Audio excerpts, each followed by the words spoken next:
Good morning, friends. Welcome back on my YouTube channel, Abdhesh English Classes. Now, we will study about case. What is case? Different types of case. Why case is important in grammar? So, let's start the video. तो आज हम लोग इस video में जो होता है case के बारे में स्टडी करने वाले हैं। केस को हिंदी में कारक के नाम से जानते हैं। ये केस क्या होता है, केस के कितने टाइप्स होते हैं और इसका यूज जो होता है कहाँ पे होता है। अब इसका जो होता है सब्जेक्टिव ऑब्जेक्टिव पोसेसिव केस में जो होता है पर्सन कैसे चेंज होता है, तो इस वीडियो में हम लोग जो होता है इसके बारे में डिस्कस करेंगे। तो आइए जो होता है वीडियो को हम लोग शुरू करते हैं। तो आइए जो होता है केस का डिफिनेशन जानते हैं कि केस क्या होता है, केस क्यों इम्पोर्टेंट। तो केस जो होता है नरेशन में इसका बहुत ही इम्पोर्टेंस होता है, किसे चेंज करते हैं पर्सन को। इसका प्रयोग जो होता है वॉइस में किया जाता है कि सब्जेक्टिव केस को ऑब्जेक्टिव केस में कैसे चेंज करते हैं। तो नरेशन और वॉइस पढ़ने से पहले जो होता है हमें केस का जानकारी अवश्य होना चाहिए। तो अगर केस को डिफिनेशन के रूप में बोला जाए तो ये जो होता है ग्रामेटिकली फंक्शन बताता है नाउन और प्रोनाउन का। जो हमारा नाउन है और जो प्रोनाउन है इसका जो होता है ग्रामेटिकली फंक्शन बताने का काम जो होता है वो केस करता है। According to their relation with the rest of the word in the sentence. अब सेंटेंस में जो भी शब्द आता है उस शब्द के साथ जो होता है क्या रिलेशन है, नाउन का रिलेशन किस रूप में आया है, प्रोनाउन का रिलेशन किस रूप में आया है। तो नाउन्स एंड प्रोनाउंस का जो रिलेशन होता है उस रिलेशन बताने को ही हम लोग केस कहते हैं। केस को हिंदी में जो होता है कारक के नाम से जाना जाता है। अब ये जो कारक होता है वो हिंदी में तो 8 तरह के कारक होते हैं, लेकिन in modern English 3 kinds of cases. हमारा जो मॉडर्न इंग्लिश है, मॉडर्न इंग्लिश में जो होता है 3 तरह के केस का वर्णन किया गया है। ये तीनों केस में जो होता है फर्स्ट हमारा हो जाता है सब्जेक्टिव केस, सेकेंड है ऑब्जेक्टिव केस और जो थर्ड है वो पोसेसिव केस है। सब्जेक्टिव केस को जो होता है हम लोग कर्ता कारक के नाम से जानते हैं। जो काम को करने वाला होता है उसको हम लोग कर्ता कारक कहते हैं। Which is worker in the sentence, जो सेंटेंस में काम करता है, काम करने वाला को हम लोग सब्जेक्ट कहते हैं। अगर काम नहीं करता तो किसी भी व्यक्ति या वस्तु के बारे में जब बोला जाता है उसका गुण या दोष बताया जाता है तो हमारा सब्जेक्टिव केस होता है। सेकेंड है हमारा ऑब्जेक्टिव केस। ऑब्जेक्टिव का मतलब होता है कर्म। कर्म का मतलब जिस पे क्रिया का फल पड़ता है, यानी कि सब्जेक्ट जो काम को करता है और जो उसका लक्ष्य होता है वो हमारा ऑब्जेक्टिव केस कहलाता है। और थर्ड हो जाता है हमारा पोसेसिव केस। पोसेशन का मतलब होता है अधिकार, यानी कि जिसमें अधिकार बताया जाए। ऐसे हिंदी में जो होता है हम लोग इसको संबंध कारक के नाम से जानते हैं। रिलेशन बताता है कि किसके साथ ये चीज आया है तो उसको संबंध कारक बोलते हैं। जैसे मेरा, उसका, हमारा, तो ये संबंध बताने का काम करता है कि कोई भी वस्तु है उसका रिलेशन किसके साथ, उस पर किसका अधिकार है। तो जैसा यहाँ पे देख रहे हैं फर्स्ट जो है हमारा सब्जेक्टिव केस है। अब ये सब्जेक्टिव केस होता क्या है, जब जो होता है नॉन या प्रोनाउन सब्जेक्ट के रूप में काम करता है। कहाँ पे काम करता है, तो इन द सेंटेंस वाक्य में। तो वो जो होता है सब्जेक्टिव केस को अपीयर करता है, वो सब्जेक्टिव केस को बताता है। अब सब्जेक्ट नॉन भी हो सकता है और प्रोनाउन भी हो सकता है। जैसे अब हमारा नाम हुआ राहुल, तो ये राहुल जो वर्ड है हमारा सब्जेक्ट है। अब ये नाम हुआ तो ये जो होता है हमारा नॉन के रूप में आता है। लेकिन अगर यहाँ पे हम बोलते हैं आई वी, तो आई वी जो होता है हमारा सब्जेक्ट है। अब इसका एग्जाम्पल देखते हैं कि क्या एग्जाम्पल है। तो Louis works in the management. अब यहाँ पे लुइस जो हमारा आया है, काम कौन कर रहा है, तो लुइस कर रहा है। लुइस क्या है, तो ये हमारा नॉन है। तो नॉन है तो ये भी जो होता है वो सब्जेक्ट का एग्जाम्पल दे रहा है। अब यहाँ पे ही जो है वो प्रोनाउन है, लेकिन काम करने का काम कौन कर रहा है, ही है।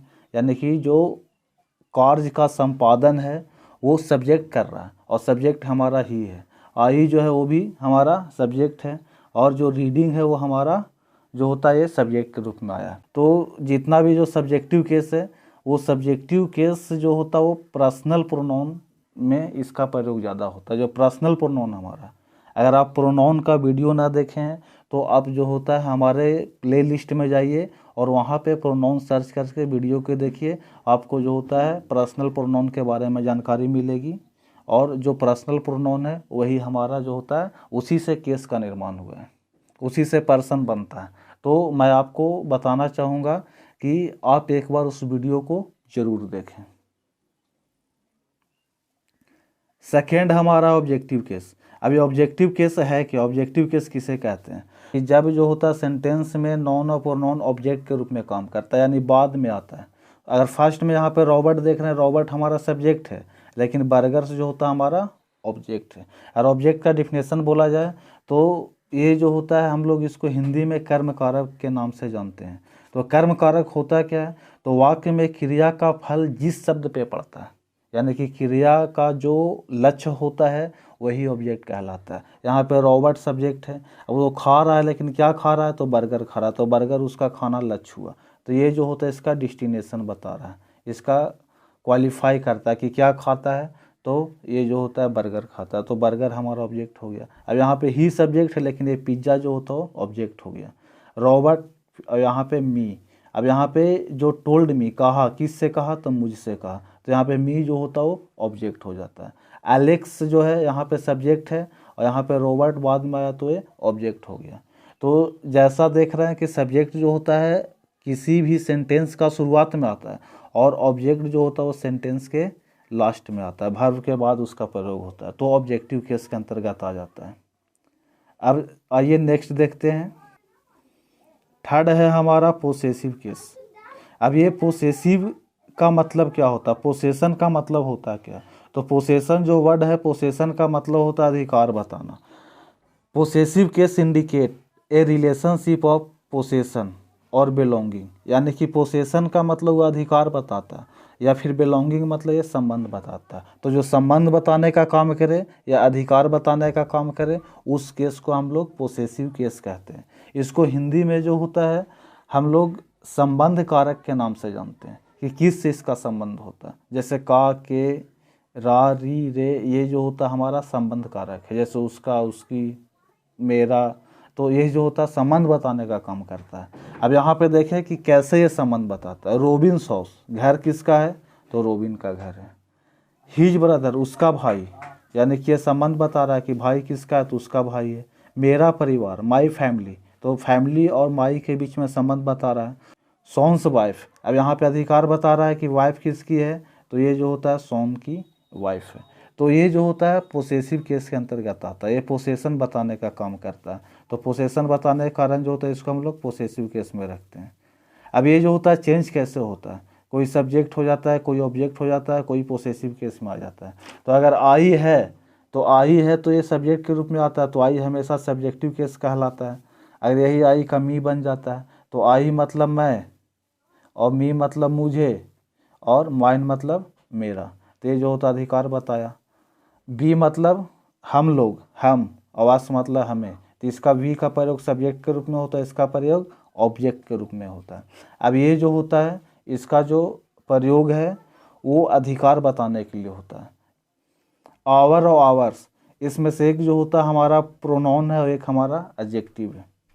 यू, तुम लोग, आप लोग, यहाँ पे तुझे, आपका, यहाँ पे योर्स मतलब आपका हो गया, आप लोगों का हो गया। तो ये जो होता है हमारा सब्जेक्ट जो होता है वो चेंज हो जाता है, ही से हिम बन जाता है, यहाँ पे हिज बन जाता है। हिज अधिकार बताता है, सी, वह, उससे, यहाँ पे उसकी, तो ये अधिकार बताने का काम करता है। दे से देम बन जाता है, यहाँ पे दियर और दियर्स का प्रयोग हो जाता है। तो ये अधिकार बताने का काम में इसका प्रयोग होता है। इट मतलब यह, वह वस्तु के लिए प्रयोग होता है, जंतु के लिए प्रयोग होता है, तो ये भी चेंज हो जाता है। हु मतलब कौन, इसका मतलब किसे, और इसका मतलब किसका। अब ये जो है हमारा राम, ये भी राम ऑब्जेक्ट में आता है, और राम मतलब राम का, यहाँ पे ऑफ राम का ही प्रयोग हो सकता है। लेकिन जो भी हमारा सजीव होता है, सजीव में हमेशा जो होता है वो एस, अपोस्ट्रोफ एस का प्रयोग होता है, ऑफ का प्रयोग निर्जीव के लिए ज़्यादा किया जाता है। तो ये हमारा जो होता है तीनों केस था। इसके अलावा भी एक और केस है जिसको हम लोग जो होता है वोकेटिव केस के नाम से जानते हैं। अब ये वोकेटिव केस है क्या, किसको कहेंगे वोकेटिव केस, तो इसका प्रयोग जो होता है इंडिकेशन के रूप में होता है, एड्रेस करने से पहले होता है। किसी को जब हम बताते हैं उसका एड्रेस देते हैं, यानी उसके बारे में जब इंट्रोडक्शन करते हैं, इंट्रोड्यूस करते हैं, तो वहाँ पे इसका प्रयोग होता है। और कॉमा दे करके जो होता है इसको सेपरेट किया जाता है, कॉमा से इसको हम लोग अलग करते हैं। तो वैसा जो हमारा केस है उसको हम लोग वोकेटिव केस के नाम से जानते हैं। अब जैसे एग्जांपल देख लीजिए वोकेटिव केस का, तो यहाँ पे Robert could you please open the door, Robert क्या तुम दरवाज़ा खोल सकते हो। तो यहाँ पे देखिए यू भी हमारा सब्जेक्ट है और रॉबर्ट भी आया, तो ये इंडिकेट किसको कर रहा है, रॉबर्ट को इंडिकेट कर रहा है। You watch out the bus, अब यहाँ पे यू का यूज भी नहीं होता तो भी चलता, जैसे गो देयर, अब गो देयर बोल सकते हैं, तो यहाँ पे वहाँ जाओ, गो देयर हमारा इम्परेटिव सेंटेंस है। लेकिन यू गो देयर, तो यू का जो होता है ये इंडिकेट करने के लिए होता है, कॉमा के रूप में होता है, यू गो देयर। अब नेक्स्ट यहाँ पे एग्जांपल देखते हैं, लिसन टू मी रसेल। अब यहाँ पे रसेल बोलना कोई इम्पोर्टेंट नहीं है, लेकिन कॉमा के बाद रसेल का प्रयोग किए हैं, सुशांत का यहाँ पे प्रयोग किए हैं। वोकेटिव केस का सिंपल सा मतलब है जब कॉमा के बाद किसी भी चीज़ को फिर सब्जेक्ट आ जाए, जैसे Ram you are a good boy. अब यहाँ पे जो कॉमा आया है और कॉमा के बाद जो यू आया, तो यहाँ पे इंडिकेट करने के लिए प्रयोग होता है, तो उसको हम लोग वोकेटिव केस के नाम से जानते हैं। यदि आपको वीडियो अच्छा लगा तो लाइक अवश्य कर दें, और ये जो है चैनल को सब्सक्राइब कर लें, ताकि आपको जो होता है ग्रामर से रिलेटेड और भी जानकारियाँ मिलती रहे। और जो होता है इसे शेयर करना ना भूलें। अगर सब्सक्राइब कर दिए हैं तो बेल आइकन को भी दबा दीजिए, ताकि आपको समय पे नोटिफिकेशन मिलता रहे। Thank you.